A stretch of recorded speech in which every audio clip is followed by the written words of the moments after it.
नमस्कार, आप देख रहे हैं डीएनपी इंडिया हिंदी और मैं हूं आपके साथ रोजी अली। अवसाद या डिप्रेशन क्या है? असल में यह एक ऐसा रोग है जो शारीरिक रूप से स्वस्थ होने पर भी जानलेवा साबित हो सकता है।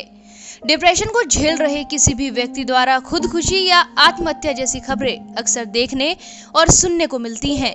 ऐसा क्यों होता है? कोई हंसता खेलता शख्स डिप्रेशन के कारण जान दे देता है। अक्सर लोगों को लगता है कि डिप्रेशन किसी एक बात को लेकर होने वाला छोटा मोटा तनाव है जो एकदम से किसी के मन को और दिमाग में इस तरह के विकल्प को पैदा करता है जिसकी वजह से लोग अपनी जान ले लेते हैं। डॉक्टर्स का कहना है कि डिप्रेशन धीरे धीरे बढ़ता है और एक समय में वो इतना भयंकर रूप ले लेता है कि इंसान कुछ भी कर बैठता है। डिप्रेशन या अवसाद ऐसी समस्या है जिसके बारे में कोई बात नहीं करता है। यही इसके समाधान में सबसे बड़ी बाधा है। विश्व स्वास्थ्य संगठन WHO आगाह कर चुका है कि 2020 तक डिप्रेशन दुनिया की दूसरी सबसे बड़ी बीमारी बन जाएगी। लेकिन हम में से बहुत लोग जानते ही नहीं हैं कि डिप्रेशन को कैसे पहचाने।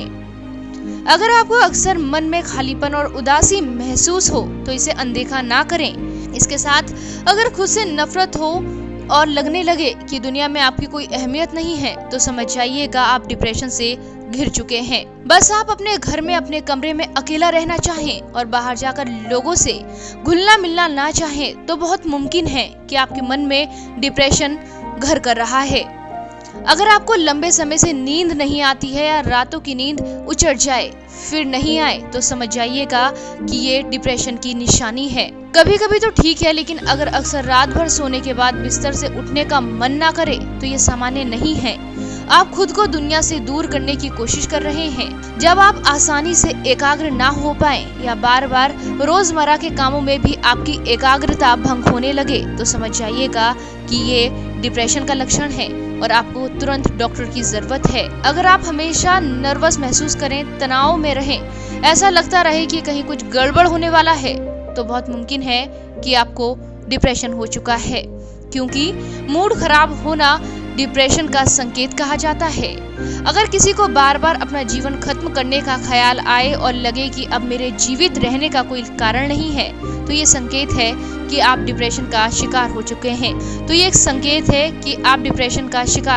हैं। सही समय पर डॉक्टरी सलाह लें और इससे बचें, क्योंकि अगर आप डिप्रेशन को ऐसे ही अपने अंदर हावी होते रहने देंगे तो एक दिन ये आपसे कुछ ऐसा काम करवा लेगा जिसकी आप कल्पना तक नहीं कर सकते। अगर आप इन संकेतों से यह समझ पा रहे हैं कि आपका दोस्त या आप खुद अवसाद या फिर डिप्रेशन से जूझ रहे हैं तो आपको अपने दोस्त की और खुद की मदद करनी होगी। आपको इससे निकलने के लिए पॉजिटिव चीजों का सहारा लेना होगा, अपने दोस्तों का, अपने परिवार का सहारा लेना होगा, तभी आप डिप्रेशन से बाहर आ पाएंगे। ये कोई ऐसी बीमारी नहीं है जो आपको एकदम से बीमार करे। डिप्रेशन धीरे धीरे बढ़ता है और एक समय आकर आपको खत्म कर देता है। तो सावधान रहें, सचेत रहें, तभी आप डिप्रेशन से लड़ सकते हैं।